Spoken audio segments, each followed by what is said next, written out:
friends, friends of film, and everyone in between. Welcome to the Film Folklore Podcast. I am Jed Props, and I am joined today by Chris A.D. Hey. Zoe Props. Hello. Heather A. Costumes. Hi. Justin Sound. Hello.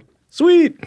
All right, so it's our Season 2 finale, Part 1, and we are ending on a doozy of an SOS episode today. Before we go down that awfulness that is today's rabbit hole, I wanted to ask y'all about the Twilight Zone or shows like it. I know most of these kind of shows are a little ahead of our time or we barely overlapped, although there have been some reboots. But, and Zoe also off mic mentioned that she watches some of this. But did any of you watch shows like Twilight Zone, Outer Limits, Tales from the Crypt, Red Shoe Diaries? Oh, wait, hold on. Why is that in there?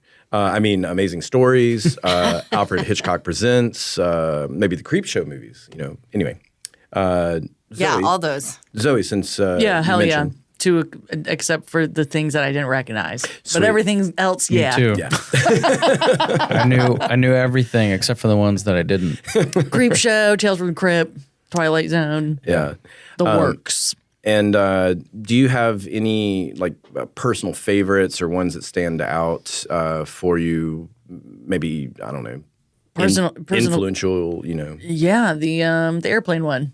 Yeah, Simpsons. the Gremlin. Oh, yeah. Yeah, The Simpsons. Basically anything that The Simpsons Right. did that was Twilight Yep. Zone related, whether I watched the Twilight Zone before or after, have a special place. Even, I've got you some know. Simpsons-related trivia to this movie in a little bit, Yeah. but I'll hold off on that. I mean, even Throw it like down. Alfred Hitchcock Presents, the way Alfred Hitchcock would walk into his drawn silhouette or whatever. Like they even did that with Homer Simpson on one of the Treehouse of Horrors. There are like, things that I'm still watching to this day where I'm like, oh, Yeah. got it. That's how I know stuff and everything in my life. I like it when it goes to Because the, of Simpsons. the other direction where you could have assumed it was an homage or a spoof or whatever, but you didn't know until you see the original thing and you're going, oh, I know this. It was on The Simpsons. You Yeah, know, I didn't like- watch Cape Fear until like 5 years ago.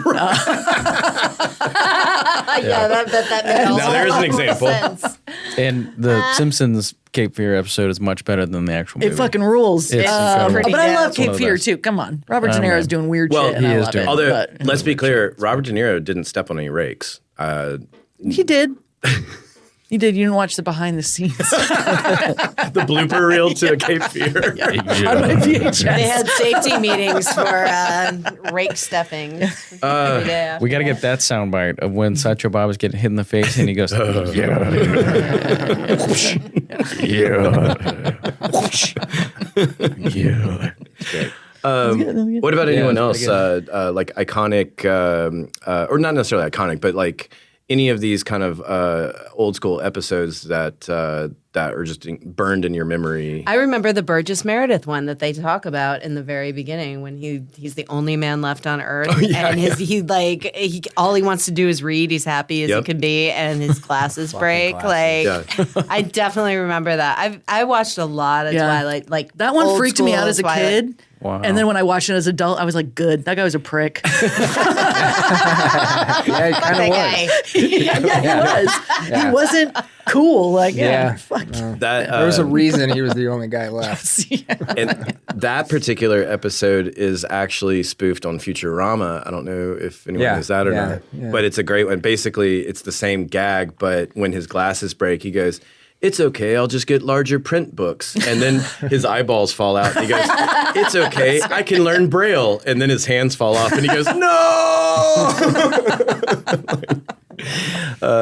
Anyone else memorable moments or anything? I mean, I remember watching this movie. I mean, because I was like 10 when it came out or so. So, I mean, I remember watching this movie over and over and over. And I love this movie, and I hadn't seen it in years. And I was very excited when you told me we were going to be doing this movie, and I love it just as much. Yeah, the movie's great. It's great. I was just going to say about the TV show, I think Rod Serling is the reason I wanted to start smoking. It's just so cool out there. Yeah, he makes it cool. It was Yeah. pretty It was cool. I don't know if I've said it on the podcast or not, but I mean, this is into my own like weird how I grew up, and I know my mom will eventually be listening to this, so she should be the one to blame. But the long short is I'm the youngest in my family, and so a lot of times when we would be watching movies as a family when I was a kid, my mom would have me put this Afghan blanket over my head as if it was soundproof, A, or B, if it wasn't incredibly porous and I could still see things. So, but it was like, oh, I think there's a sex scene coming at Jed. And I'm like, Oh, my parents made me leave the room. 5 There are movies I years saw as an old, adult that 7 years old. totally different movies. So Twilight Zone is one of my earliest memories of having to throw the blanket over my head. At what part? Several. I mean, the In beginning. Twilight Zone? The beginning. So scary stuff too. Right. Yeah, scary stuff. Oh no, that just amused my dad. It just scared me. So Or like if there's a lot of foul language, which was also interesting because again, it's not like a sound barrier. It was just an Earmuffs. Afghan quilt that my grandmother made.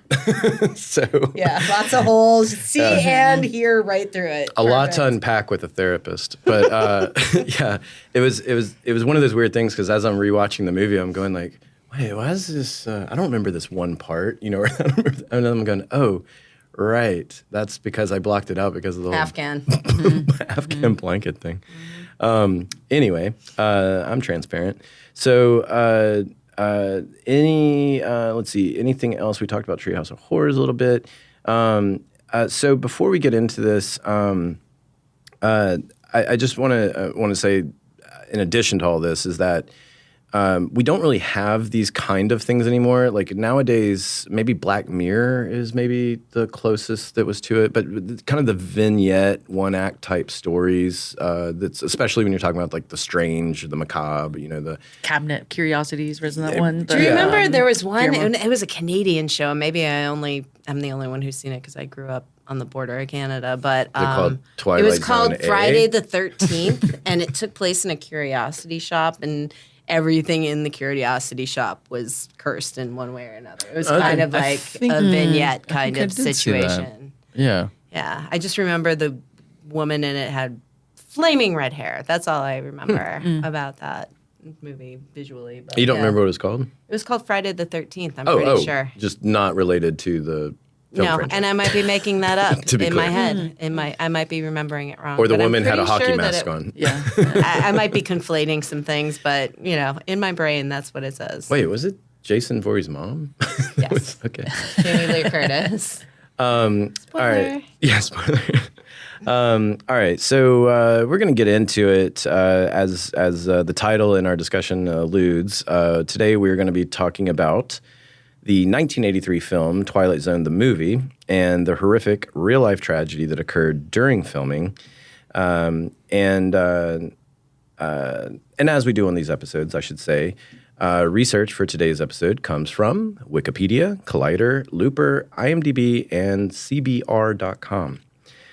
Whew. So, a quick summary of Twilight Zone, the movie. Kind of what we've been alluding to. It's 4 short stories, all in the vein of classic Twilight Zone tales, directed by 4 popular then now iconic directors of the era, with a prologue that ties back into the finale. John Landis directed the opener and the first story, followed by Steven Spielberg, Joe Dante, and with George Miller tying up the 4th story and conclusion. The horrible tragedy we will be covering was on Landis' watch, and that was the first story in the film, as we just mentioned. Don't know the order of how it was actually shot, not that it matters. Before we get into his story and what happened, the rest of the shoot went pretty well, including the infamous gremlin on the plane, Zoe's favorite, with John Lithgow, a.k.a. Nightmare at 20,000 feet, or as Zoe would call it, Terror at 5.5 feet. Originally played by William Shatner. Yes, in the yeah, original Twilight Yeah. Zone. Mm-hmm. Yeah. The shot. Yeah, that guy. That's his favorite nickname, I'm Yeah. sure. In France, he's Les Chat.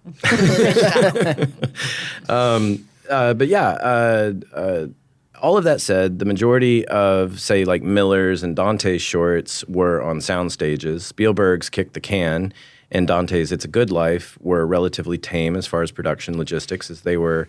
They also dealt with some practical houses, but there was little effects nor safety risks in addition to the stage work. In Landis' time out, it was much more ambitious comparatively, taking place across several racist and mostly violent moments in history, including. Landis originally wanted to call it The Bigot. Which appropriate. Correct. Very, very much so. So, and I feel like I have a list of people that could probably go through this situation and perhaps come out better on the other end for it. But continue. I had to go back and look and see if I missed it or not, because when I was rewatching, I was like, wait, are we talking about the Korean War or war in Vietnam? Well, he talks about the Korean War, being exactly. in the Korean War, and then it takes place, like, it's in Vietnam, so it's kind of like, so what? All the research is saying Vietnam, but besides him saying the Korean War, the racist slur they use is also a racist slur that refers to Vietnamese and Koreans because it was coined by American Marines involved in both wars. So it is very unclear. And they kind of just generalize the whole thing. But the research... It kind of works for the racism, though. Yeah. So, like this guy clearly doesn't care to, you know what I mean? Yeah. And then I'm like, it works. It's all the same over there. I don't think this guy cares blah, to blah. know or be corrected. Well, exactly. I mean the generalization of like, here's a Asian village and here's some reeds and water. I'm American. And I'm an American, and now let's throw some Marines in there. That line, and I didn't do anything. I'm white. I do love... Are you kidding? I didn't put this in the notes, but that's one of my favorite things is the actor Vic Morrow. I love that at no point does he ever go like, what the fuck is going on? Instead, he's just going like, hey, no, I'm an American. Or like, I don't understand what you're saying. It's like, you're not weirded out that there's swastikas all around you?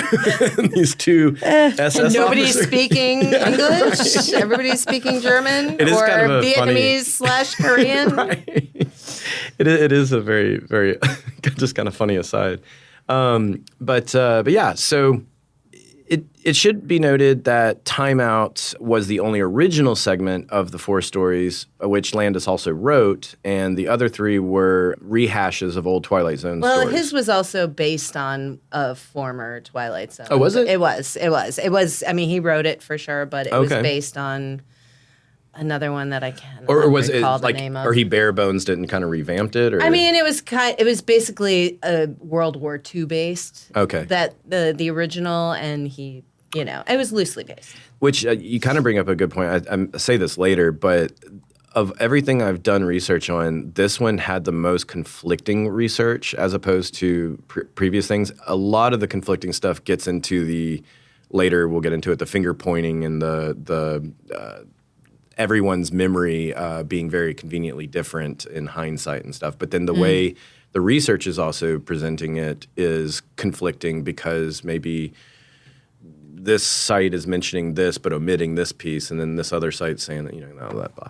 So anyways, what will be abundantly clear shortly as we go through this is that this tragedy was not only one of the worst tragedies in American cinema history, but it was extremely avoidable and, at least for me, obvious culpability. I'll let y'all be the judges and we'll get into all that. Oh, I have a very strong opinion about this. Yes, I also have. That's shocking. So, like we mentioned earlier, the segment in question is Landis time. What time? Why did I have time lost here? Time in, time out. Time out. Thank you.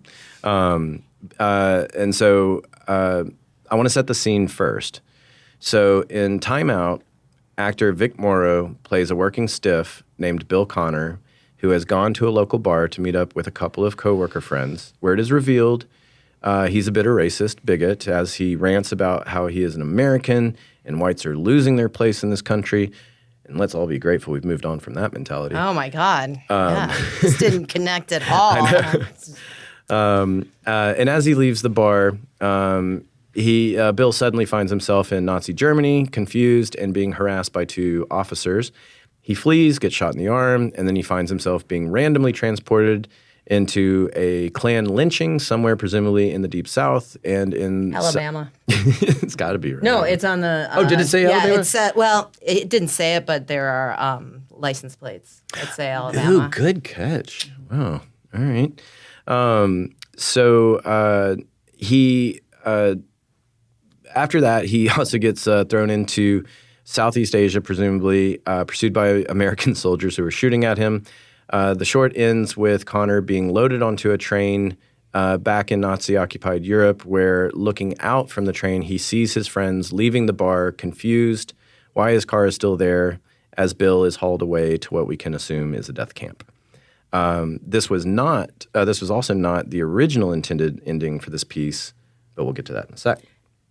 Go ahead. Yeah. I mean, I feel like the train part of it was the original ending, but the way he got there is not. It's hard to say because they had to do a lot of creative editing to get to this conclusion. That's why I wonder how they Right. in what order they shot this, because the tragic event 'Cause we're gonna must have been find- towards the very end of because They didn't use any of the footage from the tragedy. Nope.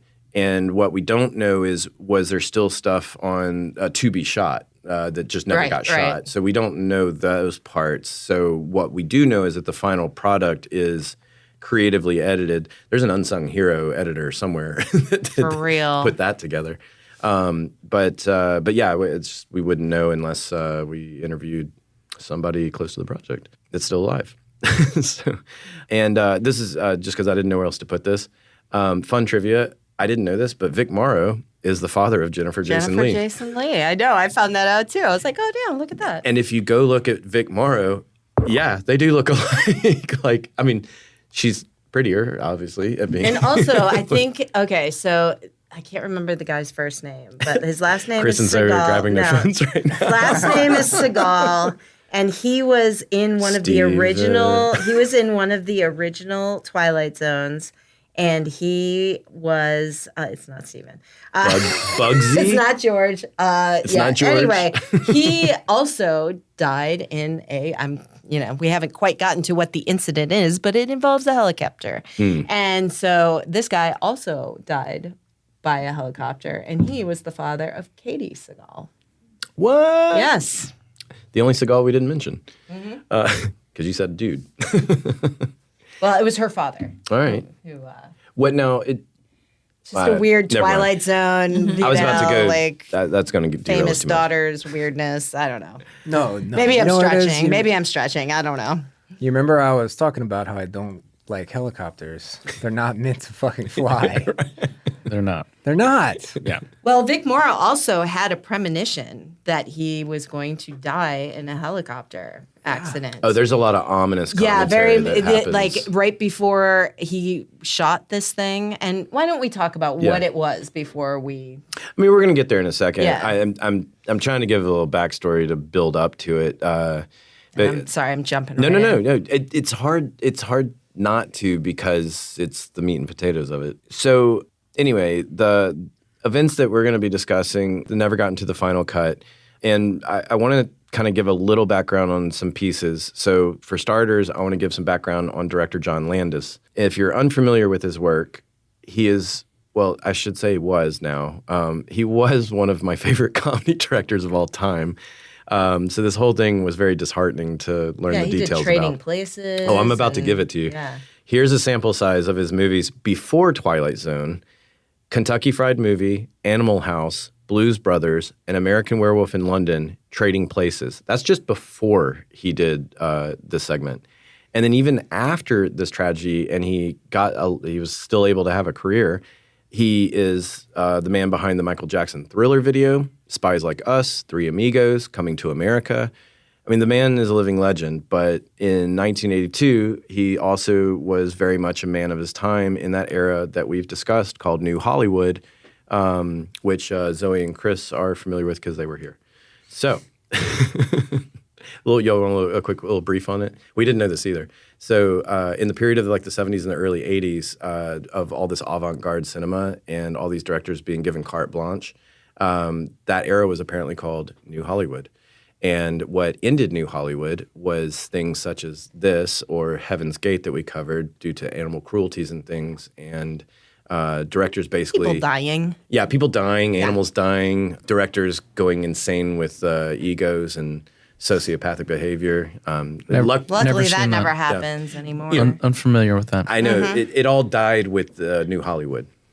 So we call it. It all died we with call the it- cocaine at Crafty in the 80s. We call it Boo Hollywood. Yeah, and that's right. We Heather Ray coined the current modern era as Boo Hollywood. So Shout out Markova. got a bunch of gravy here. Just go like Bob Marley. Shout out Joe. So this is I guess what we'll do is we'll rip the Band-Aid off. We'll talk about the tragedy first, and then we'll get into the aftermath and try to find the positives that came from this. This is also where we're going to get into trigger warning time. So I would say fast forward about a minute and a half if you don't want to hear what I'm about to say.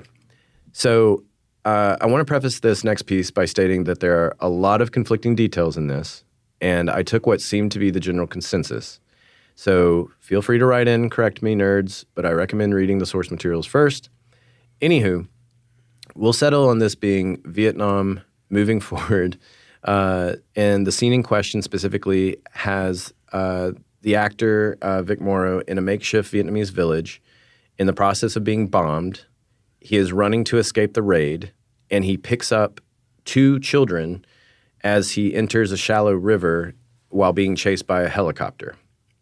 The 2 children present for this night scene were 7-year-old Vietnamese-American boy Micah Din Lee and 6-year-old Taiwanese-American girl Renee Shin Yi.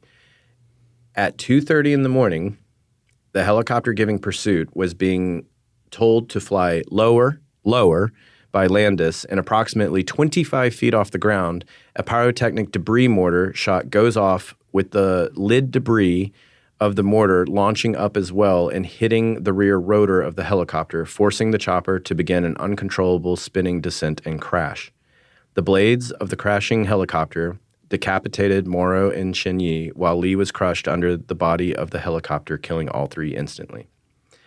The pilot and 6 other people aboard the helicopter survived with injuries. Let that sit for a That minute. is horrific. Horrific. I also heard, this is another thing too. Again, this is splitting hairs, but there was a little bit of confusion on which child was in which place, but come on. Well, those kids should have never been on set. Oh, we're going to get into it. I know. And we are. Chris, we got questions from the AD staff on how this goes, or how it's supposed to go, we should say. I mean, no kid should be working at 2:30 in the morning, period. I was very clear to say 2:30 in the morning for that reason. I knew it was after midnight. I didn't know it was 2:30. Regardless. The 6 and 7-year-old, it should not, no. Which you bring up a great question. You may be wondering, why were there children on set to begin with? In 1982, California child labor laws prevented any night work without special waiver. Mm-hmm. And I believe that might have changed a little bit. And this is where, Chris, maybe you can speak a little bit to it. I don't know how familiar you are. But also, maybe you can speak to, Louisiana's laws, how it's typically handled here in modern filming. But what do you know to that effect as far as, the do's and don'ts? Special waivers, I'm sure, it has to go more than just parental permission, right? It really, I think the final say, and you have to forgive me because it's been a while. 3 years. Basically. And I don't really know, what the rules were in 82, but I'm sure it was a lot different and probably a lot looser than it is now. But, ultimately it's the, the parents that can give that waiver. But, I don't believe they can do it just carte blanche. Because if you get a yes man or a parent that's overzealous, all of a sudden the kid is just working overnight all the time. Mm-hmm. But yeah, I think we can all agree that shouldn't be allowed. But it was. Well, he didn't apply for a special waiver. No, and then we are going to talk about it. But they knowingly skirted. Yeah, and he was like, "Oh, well, we never thought that we would get it, so we just didn't, we'd never get the permission from the parents or whatever, so we didn't even bother doing it. They didn't even apply. For the special. There were people intentionally kept in the dark about it, and we'll go into the specifics of that. And then there was also in this kind of inner circle of. Landis definitely knew what he wanted, and he knew he wasn't going to be able to get it. Say, for example, the safety risks, the time of evening, all these different things. And so it was very kind of under the table, covert, and they they straight up lied to the families. And we're also going to get into very questionable producing. So another fun thing we're about to get into. All that said, Landis wanted the kids for the scene. He was very adamant about it. And it was pure dumb luck how these two children ended up on set for that fateful night.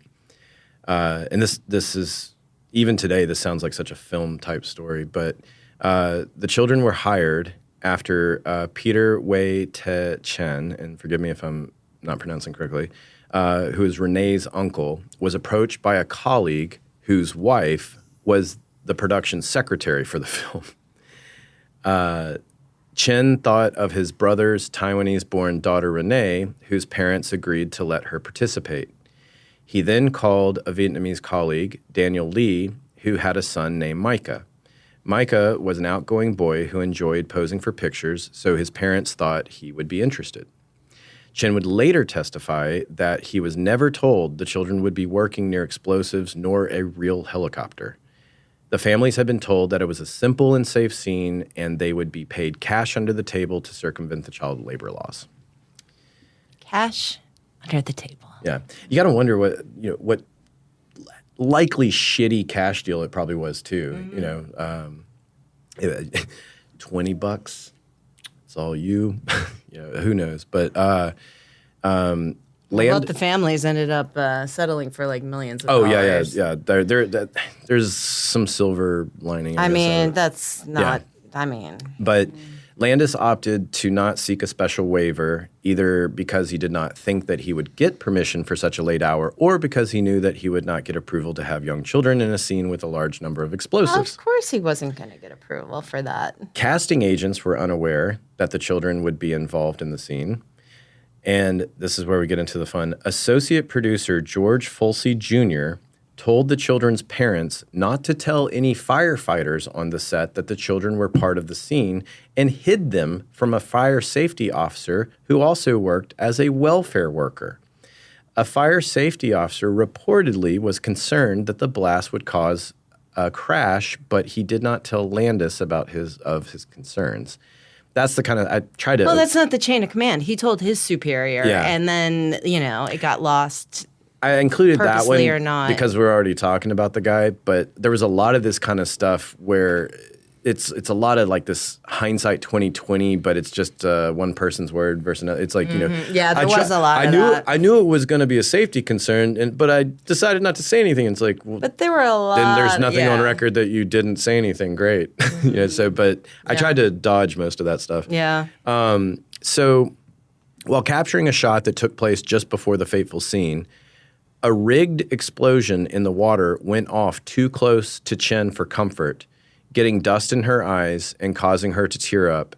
This caused her father to ask Folsey, the associate producer, if the action sequence they were planning would put his child in any danger. Quote, "No, not dangerous," Folsey replied, "just a loud noise." We should be clear, and anyone correct me if you know differently. An associate producer is typically one step up from a producer's assistant, which essentially is a PA spot. So Folsey had no business nor authority to tell the parents any instructions, really. Now, he could have been acting on a boss's direction, but that was never made clear for anything I read. Either way, fucked up and telling that several above-the-line people knew what they were doing was wrong. The pilot of the helicopter was a Vietnam veteran named Dorsey Wingo. That's A+ for that name. Yeah, hell yeah. Although, even though it's quite a name, and he was a skilled pilot who had flown combat missions, he said he was uncomfortable with the direction, and he did voice his concerns, but he also still followed all the directions and would later make some... But I had read that his co-pilot or somebody else... Oh, no, the UPM was riding shotgun, essentially.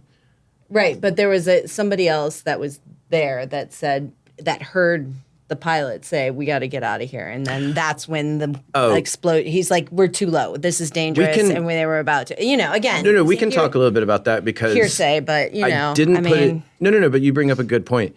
So there's a disconnect in the communication. They didn't outrightly say it, but just from what we know working on film sets, basically Landis is not talking directly to the pilot. He's talking to someone else who's relaying a message. So what's unclear is is he relaying that to the UPM and the UPM's on a walkie and that's why he's riding shotgun? That part's unclear, but what was clear is that there's separate radio channels that are happening and they're not on one channel together. So when Landis is saying lower, lower, there's also a delay in getting that message to the pilot, who then, Dorsey Wingo, is going hey, I don't feel comfortable with that. And then at the same time, he's still going through and doing it. Yeah, I mean, when you're in it, it just happens so fast, too, it is happening fast. I mean... He will say some fucked up shit later in trial. Oh, my God, yeah. Yeah. But, I mean, regardless of the facts, just the stuff he said is an indictment in my mind. I mean, my God. Yeah. Are y'all sure it was Callous. the UPM that was in the helicopter? Yeah, he ends up being one of the guys on the trial. Chris, why would the UPM be in the helicopter? Because it's 1982 and he was whacked out on cocaine and thought it would look really cool. And I'm the UPN, so I can do whatever I want. Yeah. Cool. Makes Shout out UPMs. Exactly that. What better way- That is a perfect answer. Makes sense. What better way to know everything's safe than being right in the middle of it, you know? Yeah, and I Who, mean, who should it have been? In other words, I guess. I mean, really, you shouldn't have anybody there. No. Except for the pilot. Camera, Except for the pilot, talent. there's going to be. Yeah. I mean, if they put a camera in there, obviously there would be a camera person there were in there, camera which people means in there there. probably would be an AD in there, Right. and so it just Yeah. it would be an AD. Yeah. That's riding with them. Somebody a little bit more keen to safety protocols. Well, somebody that's also just trained to be on the walkie and is on the walkie all the time, Walkies, too. and listen to your boss's voice. I mean, I feel like when we have follow cars or anything like that, there is one direct line. Like the director has the, or the first AD who's standing right next to the director has the walkie that is on the channel that the car has, and nobody else is on that channel.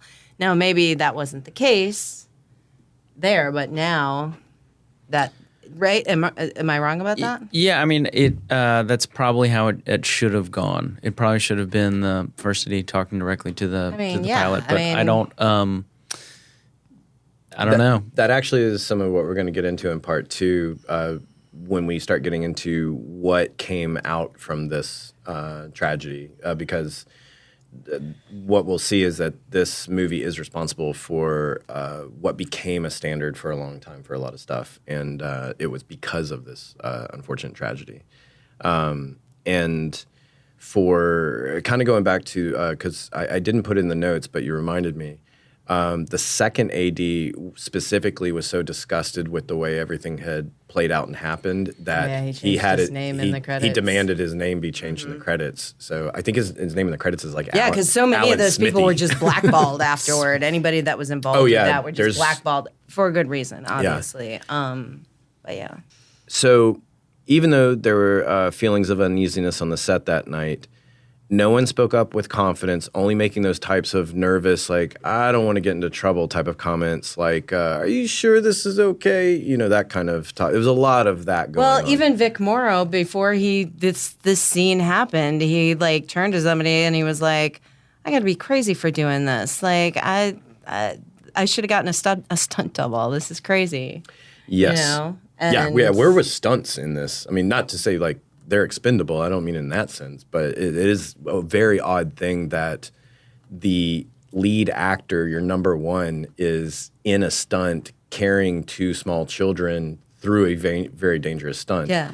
And again, this Yeah, and one of the reasons changed why that. he said that, though, too, was because he had a premonition that he had always thought that he was going to die in a helicopter accident. And there was a lot of, which we kind of mentioned earlier, there's a lot of ominous kind of commentary going on leading up to it. And I didn't put it all in here, but throughout the people recounting what happened, whether it was during the trial or in other interviews and stuff, there's all kinds of things that Landis reportedly had said that he later denied. But even like there was a line, not a line, but there was a cameraman that overheard him saying, one thing and going like, I mean, he might have been joking, like maybe, trying to give him benefit of the doubt, saying like maybe he wasn't being serious when he said it, but then with everything that happened, you start going, did he? Yeah, he fully said know?" something Yeah. like,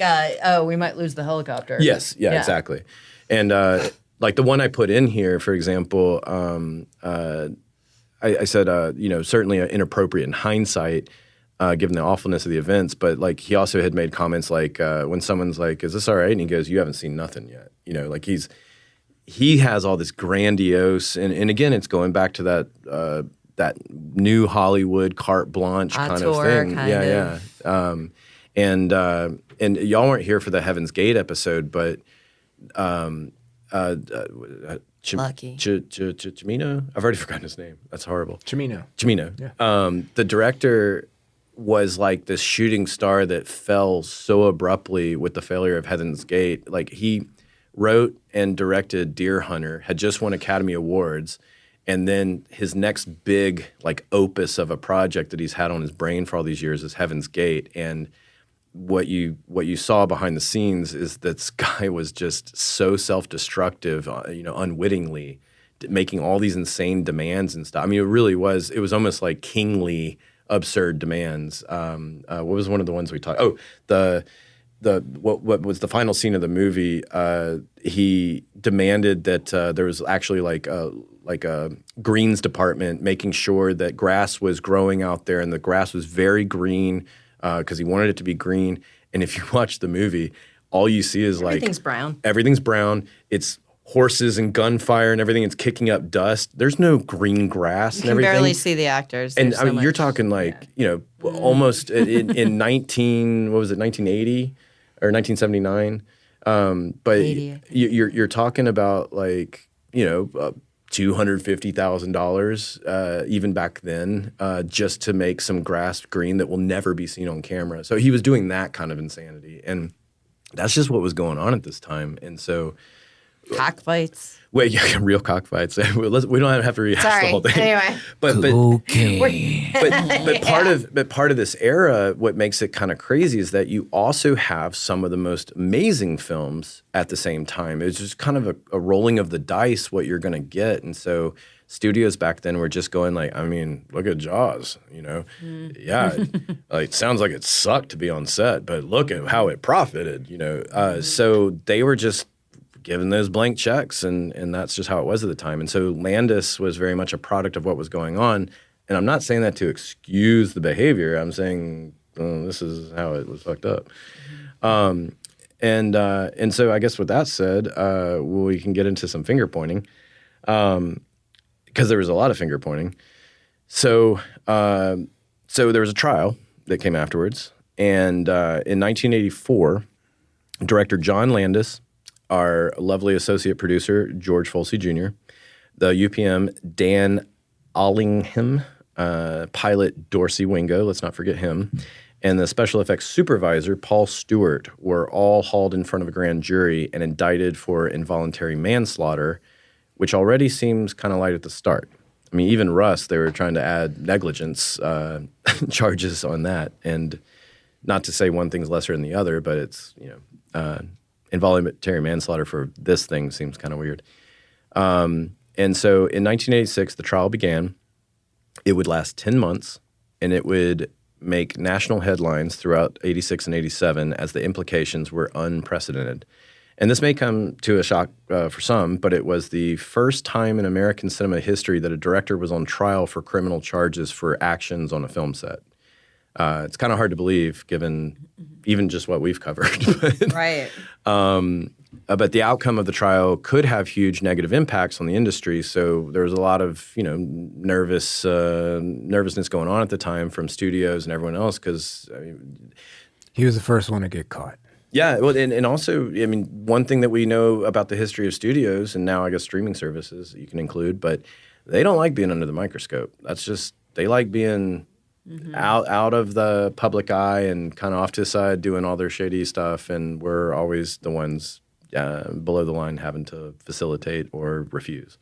But the defense's strategy throughout the trial was to basically admit culpability for the illegal hiring of the children, but otherwise skirt responsibility for the deaths by declaring the tragedy the result of an unforeseeable accident, while blaming some random and nameless special effects operator as the vague scapegoat. Well, he also said things like, "Oh, well, I hired them, but you just assume that these people are going to know what they're doing. Like, you don't get in a taxi and like expect to go off a bridge. They're a professional taxi cab driver, so you expect them to know that their job is blah blah blah." Landis says some pretty awful things. Awful things.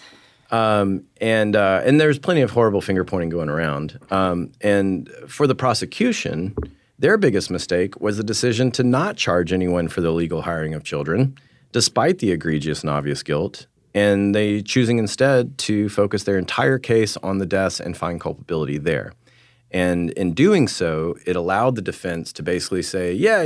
I mean, you got us. We paid some kids under the table and their families, and we're guilty of that. But the rest of this out of our control.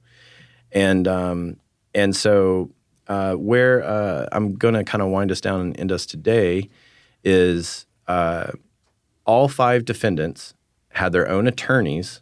And why this becomes interesting is that it became clear early on that they would not be defending on a maybe, quote, united front, if you will, instead making it clear that it would be an above the line versus below the line blame game.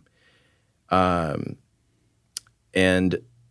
I'm going to I'll end it on this because I watched Wayne's World recently. If they were an ice cream flavor, they'd be pralines and dick. So I think that's a good way to end that. And so... Yeah. So we're going to continue into the trial and into the aftermath and everything next week, and we got the heavy stuff, out of the way, so we can on that. But as we try to get out of here today, just a quick kind of going around. What do y'all think so far as like what you're hearing? In terms of like. What seemingly was preventable besides the obvious we've discussed. But, I mean, there's so many ways that this could have been avoided. And what are some things that y'all think, by today's standards, would have been handled differently? Could the pilot not have been like, No. no, They would have to. Yeah. no, I'm not going that low, no. Exactly. Judd, did you, But, in any of your research, what did do I you know? hear that the soldiers were using real bullets? Yes. Okay. Yes. All right. I did not fact check that, so I wanted. I to only see found if it in you had- one source, but it's also coming from Spielberg, supposedly. But there's and we'll get into it next time. But Spielberg had a big falling out with Landis because of all of this, and. Oh yeah, he shot his thing in like 3 weeks to get out of there. He didn't want anything to do because they with were it. friends. They were good friends up until this. But I mean, what are some other? Obviously, the pilot, that was a good one. But like, what are some other things that, by today's standards, besides say us speaking up? Because I do think people are better about speaking up in today's world, but we have so many safety measures and things in place too to kind of prevent something of this horribleness. Here's an example I'll give. Say dummies, first of all, instead of say real children. Stunts we mentioned, maybe holding those dummies, or even small stunt people. Well, they purposely did not do either of those things. Yeah. They had discussed those two options, and they wanted reality. Because you got to. Did you feel like you're saving a few bucks? I mean, like that's where it's really. Because I don't know what the scene's like supposed to look like. What the original script was for that. There is footage you can find. It's like what I refuse to watch it, but I mean, I you don't can wanna find. watch- You can watch find it. the footage. On the dark web. Landis wanted to, have genuinely terrified children and a terrified actor. Yeah. Well, But how will they? How will they? and like fair, but- believe it though. Yeah. wow. Because I'm making a movie. But yeah, I mean, and kind of like I mentioned, next week we'll get into it in more detail when we get into the safety side of it. But there are so many things that came into play after this as a result in the wake of this. And so there is some light at the end of this tunnel, and there is some good news that good things that I should say come out of it that are still in place today in how we operate in modern cinema. But yeah, all of that said, I'm going to take a big sigh.